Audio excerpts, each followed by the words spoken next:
กระทรวงยุติธรรมได้จัดกล่องประชุมสรุปตีราคาเวียกงานก่อสร้างภาคพนักงานและปรับปรุงกงจักการจัดตั้งประจำปี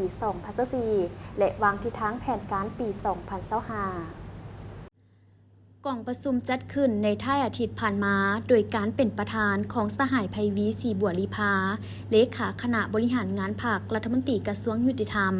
มีบรรดาคณะประจำภาคผู้ต่างหน้าจากคณะจัดตั้งศูนย์กลางภาคคณะบริหารงานภาคกระทรวงคณะหน่วยภาคห้างทานคณะหน่วยภาคห้องการบรรดากลุ่ม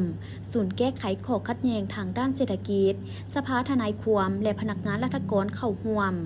กล่องประชุมในครั้งนี้เพื่อเฮ็ดให้คณะภาคสมาชิกภาคพนักงาน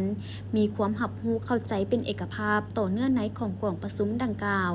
และนำพาจัดตั้งผันขยายเป็นทิศทางแผนการของตน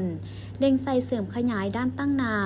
จำกัดแก้ไขด้านอ่อนข้อคงค้างและสิ่งหย่อท่อต่างๆเกี่ยวกับเวียกงานจัดตั้งแนะใส่เหตุให้เวียกงานดังกล่าวบรรลุตามคาดหมายที่วางไว้เพื่อยู่แหงขบวนการเคลื่อนไหวเวียกงานก่อสร้างภาคพนักงานและปรับปรุงการจัดตั้งพร้อมทั้งเพิ่มทวีความรับผิดชอบความเป็นเจ้าการของคณะภาคแต่ละคันต่อเวียกงานดังกล่าวให้สูงกว่าเก่าสหายคำเสิร์ชวิรพันธ์กรรมการภาคกระทรวงหัวหน้ากลุ่มจัดตั้งและพนักงานได้ผ่านบทสรุปการจัดตั้งปฏิบัติเวียกงานก่อสร้างภาคพนักงานและปรับปรุงกงจักการจัดตั้งประจำปี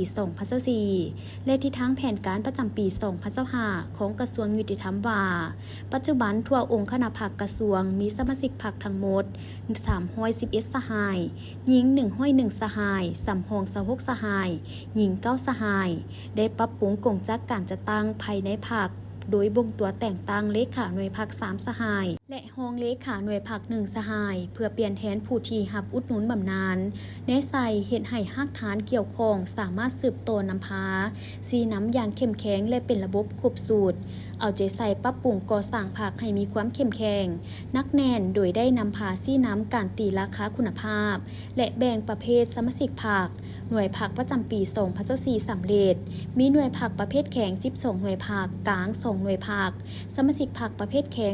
248สหายกลาง21สหายพร้อมทั้งรับห้องแผนการก่อสร้างหน่วยพรรคปลอดภัยเข้มแข็งนักแน่นประจำปี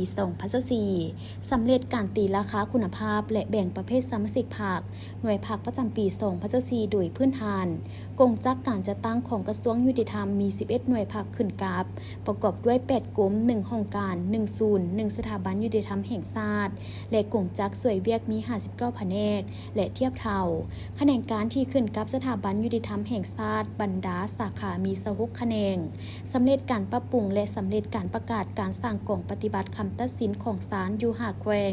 นครหลวงวิงจันทน์แขวงหลวงพระบางแขวงวิงจันทน์แขวงสวรรณเขตและแขวงจำปาสักและห้องปฏิบัติประจำอยู่เมือง11เมือง